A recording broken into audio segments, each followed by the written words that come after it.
Hello student, आपका हमारे इस क्लास 11 की केमिस्ट्री क्लास में बहुत बहुत स्वागत है। उम्मीद करते हैं आप लोग बहुत अच्छे होंगे और अपने एग्जाम्स की तैयारी कर रहे होंगे। तो चलिए बच्चों, आज की केमिस्ट्री क्लास शुरुआत करते हैं। और हमारा जो चैप्टर चल रहा है रासायनिक साम्य तथा आयनिक साम्य, तो रासायनिक तथा आयनिक साम्य में हम एक ऐसे टॉपिक को लेके आए हैं जो आपके लिए काफी ज्यादा इंपॉर्टेंट है। आज के इस वीडियो में समआयन प्रभाव को हम अच्छे से उदाहरण द्वारा जो है समझने वाले हैं और इसका उपयोग कहाँ किया जाता है इसको भी हम जानने वाले हैं। तो आप लोग वीडियो के अंत तक बने रहिएगा, देखना अभी आपको ये पूरा अच्छे से समझ में आ जाएगा। तो चलिए बच्चों शुरुआत करते हैं। देखो बच्चों, सम आयन प्रभाव नाम ही इसका है, सम आयन प्रभाव।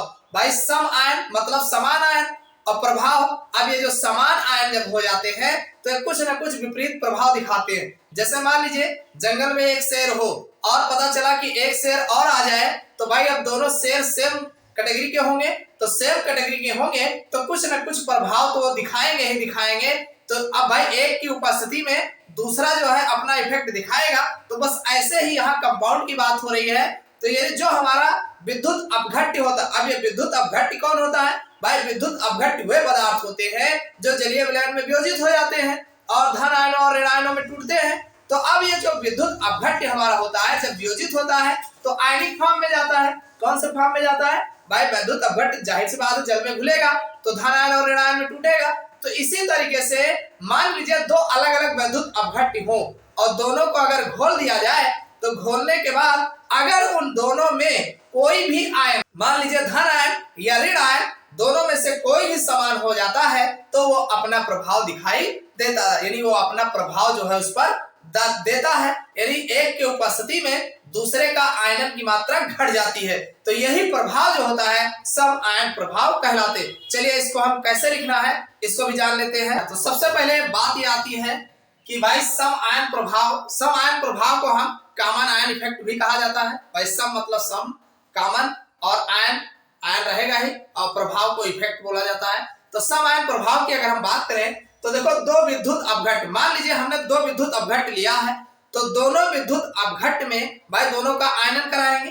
तो दोनों का आयनन जब कराते हैं तो उसमें जो आयन बनते हैं तो उसमें दो आयन समान होते हैं। तो जब भाई दोनों में कोई एक ऐसा आयन हो जो दोनों में समान हो जाए तो इसी को सम आयन कहा जाता है। बात समझ में आई नहीं? दो विद्युत अपघट्य हो और दोनों को जब हम जल में वियोजित करते हैं तो उसमें कोई ना कोई आयन जो है दोनों में एक कॉमन होता है जो समान हो जाता है, तो इसी को समायन कहा जाता है। समझ में आया नहीं? तो जब इसी में कहा गया है कि दो विद्युत अपघट्य में जो आयन समान होता है, भाई दो विद्युत अलग अलग हमारा होगा तो दो विद्युत अपघट्य में जो आयन समान होता है उसे समायन कहते हैं। क्या कहते हैं? समायन कहते हैं। जैसे अगर देखा जाए तो एसिटिक अम्ल, देखो भाई अगर हम बात करें एसिटिक अम्ल की तो एसिटिक अम्ल हमारा जो होता है CH3COOH होता है। अगर इसको हम जल में घोलेंगे तो ये हमारा CH3COO नेगेटिव चार्ज और प्लस H+ चार्ज में टूटेगा। ठीक इसी प्रकार अगर हम सोडियम एसीटेट की बात करें तो CH3COO Na होता है और इसको अगर हम जल में घोलते हैं तो ये हमारा CH3COO नेगेटिव चार्ज और Na हमारा प्लस चार्ज में टूटता है। तो आप देख रहे हैं कि इसमें ये हमारा एसीटेट आयन इसमें भी और इसमें भी दोनों में सेम हो रहा है तो इसे सम आयन कहा जाता है। यानी दोनों में जो आयन समान हो तो उसी को सम आयन कहते हैं। तो एक बात आपको क्लियर हो गया होगा कि सम आयन किसे कहते हैं। समझ में आई बात कि नहीं? दो विद्युत अपघट्यों में जो आयन समान होता है उसे सम आयन कहा जाता है। जैसे एसिटिक अम्ल भाई CH3COOH और सोडियम एसीटेट CH3CO Na में acetate ion CH3COO negative charge सम आयन है। इसी प्रकार दूसरा एग्जांपल भी आप देख सकते हैं। जैसे H2S की अगर हम बात करें, H2S की अगर घोलेंगे तो 2H+ चार्ज और S दो नेगेटिव चार्ज बनेगा। ठीक इसी तरीके से HCl की अगर हम बात करें तो HCl में जो हमारा होगा अगर दो पार्टिकल लेते हैं तो हमारा 2H+ चार्ज और 2Cl नेगेटिव चार्ज बनता है। तो आप देख रहे हैं इसमें जो H+ चार्ज आयन है वो दोनों में समान है। क्या है? H+ चार्ज आयन जो है दोनों में इसमें समान है तो ये सम आयन कहलाते हैं। तो एक बात क्लियर हो गया होगा कि जब दो दुर्बल विद्युत अपघट्यों में या दो विद्युत अपघट्टों में जो आयन समान होते हैं उन्हें सम आयन कहते हैं। अब इसका प्रभाव क्या है इसको भी जान लेते हैं। भाई सम आयन की उपस्थिति में दुर्बल विद्युत अपघट्ट की आयनन की मात्रा घट जाती है। हमने कहा कि जब दो शेर होते हैं तो उसमें जो कमजोर बैठता है वो ऑटोमेटिक रिलीज हो जाता है और जो तगड़ होता है उसका वर्चस्व रहता ही है। तो वैसे यहाँ है कि सम आयन की उपस्थिति में दुर्बल विद्युत अपघट्ट की आयनन की मात्रा घट जाती है। तो सम आयन के इस प्रभाव को सम आयन प्रभाव कहा जाता है। जो आप दो विद्युत अपघट्ट लिए हो तो उसमें जो दुर्बल विद्युत अपघट्ट होगा उसकी आयनन की मात्रा घट जाएगी और जो प्रबल विद्युत अपघट्ट होगा उसकी उपस्थिति में उसका आयनन की मात्रा नहीं घटेगी। प्रबल वाले की नहीं घटेगी लेकिन दुर्बल वाले की आयनन की मात्रा घट जाती है। तो अब चूंकि उसके उपस्थिति में भाई एक के उपस्थिति में दूसरे की आयनन की मात्रा घट जा रही है, दुर्बल वाली की घट जा रही है, तो इसी को सम आयन प्रभाव कहा जाता है। तो आप बता सकते हैं भाई सम आयन की उपस्थिति में दुर्बल विद्युत अपघट्ट की आयनन की मात्रा घट जाना ही सम आयन प्रभाव कहलाता है। समझ में आया नहीं? अब इसके लिए उदाहरण आप बता सकते हैं कि जैसे CH3COO भाई CH3COO में अगर आप जो है CH3COOH डालते हैं तो उसी में डाल करके वियोजन कराते हैं तो हमारा जो एसिटिक अम्ल होता है CH3COOH होता है, ये इसकी वियोजन की मात्रा घट जाती है। क्या हो जाता है? इसकी वियोजन की मात्रा घट जाती है, जबकि जो हमारा CH3COO होता है इसकी वियोजन की मात्रा नहीं घटती है। कारण क्या है? भाई CH3COO जो बना होता है यह हमारा प्रबल विद्युत अपघट्ट कहलाता है, जबकि CH3COOH हमारा जो होता है यह दुर्बल विद्युत अपघट्ट होता है। तो जो प्रबल विद्युत अपघट्ट होते हैं वो 100% आयनित हो जाते हैं, किसी भी अवस्था में ये अच्छे से आयनित हो जाते हैं, लेकिन जो दुर्बल विद्युत अपघट्ट होते हैं ये पूर्ण तरीके से आयनित नहीं होते। तो प्रबल विद्युत अपघट्ट की उपस्थिति में दुर्बल विद्युत अपघट्ट की आयनन की मात्रा घट जाना है, ये सम आयन प्रभाव कहलाता है। समझ में आया नहीं? तो वही दिया गया है CH3COO की उपस्थिति में CH3COOH की वियोजन की मात्रा घट जाती है क्योंकि CH3COOH दुर्बल विद्युत अपघट्ट है, जबकि CH3COO की वियोजन की मात्रा नहीं घटती है क्योंकि यह प्रबल विद्युत अपघट्ट है।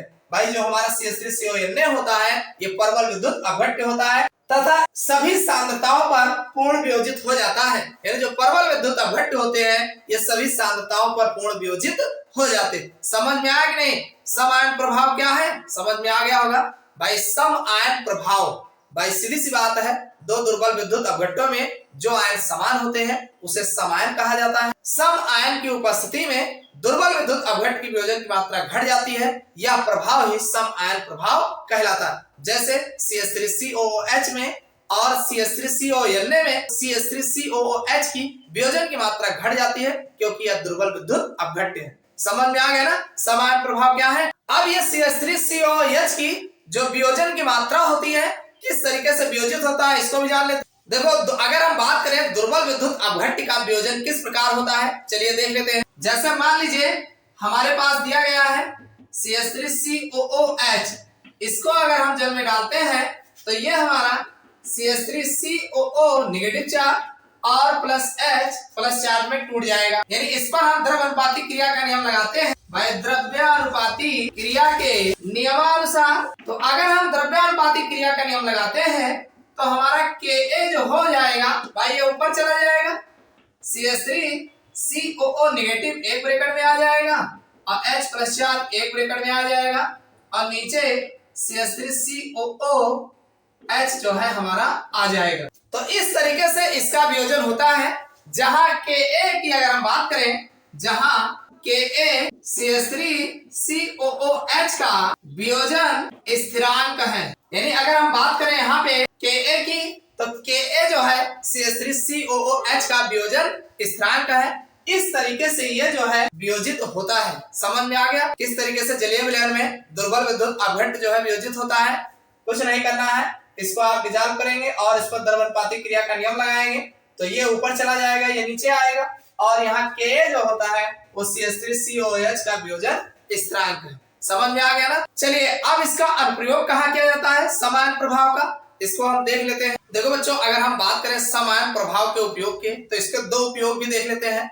पहला उपयोग यह है कि गुणात्मक विश्लेषण। आप जानते हैं जो गुणात्मक विश्लेषण होते हैं जो भी रेडिकल्स निकाले जाते हैं, तो गुणात्मक विश्लेषण के द्वितीय वर्ग में, जो द्वितीय वर्ग का परीक्षण किया जाता है, तो द्वितीय वर्ग में HCl की उपस्थिति में, हमेशा HCl की उपस्थिति में ही किया जाता है। तो HCl की उपस्थिति में H2S प्रवाहित करने पर, जब उसमें हम H2S प्रवाहित करते हैं तो H2S का वियोजन सम आयन प्रभाव के कारण कम हो जाता है, यानी H2S का वियोजन जो होता है वो HCl की उपस्थिति में कम हो जाता है, तथा H2S के वियोजन से उतना ही H2 प्राप्त होता है। भाई H2S का जब वियोजन होता है तो केवल उतना ही H2 नेगेटिव चार्ज प्राप्त होता है, जो केवल द्वितीय वर्ग के मूलकों के सल्फाइड को अवक्षेपित कर सके, यानी केवल द्वितीय वर्ग के मूलक के ही सल्फाइड को अवक्षेपित कर सकता है, इससे ज्यादा वो अवक्षेपित नहीं करेगा। तो इसका उपयोग जो है आपको यहाँ पर द्वितीय वर्ग के मूलकों में HCl की उपस्थिति में ही कराया जाता है, जिससे जो है केवल द्वितीय वर्ग के मूलक के ही सल्फाइड का अवक्षेपण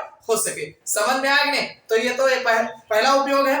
दूसरा उपयोग इसी तरीके से गुणात्मक विश्लेषण में जब तृतीय वर्ग के मूलक का परीक्षण किया जाता है तो वहां पर भी NH4Cl की उपस्थिति में ही NH4OH का वियोजन होता है। भाई NH4Cl की उपस्थिति में NH4OH डाला जाता है, तो जब इसको डालते हैं तो सम आयन प्रभाव के कारण कम हो जाता है, यानी NH4OH का जो वियोजन होता है वो NH4Cl की उपस्थिति में कम हो जाता है, तथा NH4OH के OH नेगेटिव आयनों का सांद्रण उतना ही मिलता है, यानी यह उतना ही केवल आयनित होता है जो केवल तृतीय वर्ग के मूलकों के हाइड्रोक्साइडों को अवक्षेपित कर सके, यानी जितना तृतीय मूलक में हाइड्रोक्साइड उपस्थित होगा वो केवल उतना ही OH देगा, उतने को ही अवक्षेपित कर सकता है, उससे ज्यादा अवक्षेपण नहीं देगा। समझ में आ गई? तो ये जो है सम आयन प्रभाव का उपयोग जो है गुणात्मक विश्लेषण में आपको मिलता है। इसी तरीके से और भी देखने को मिलते हैं। तो दो उपयोग हो गया, काफी हो गया।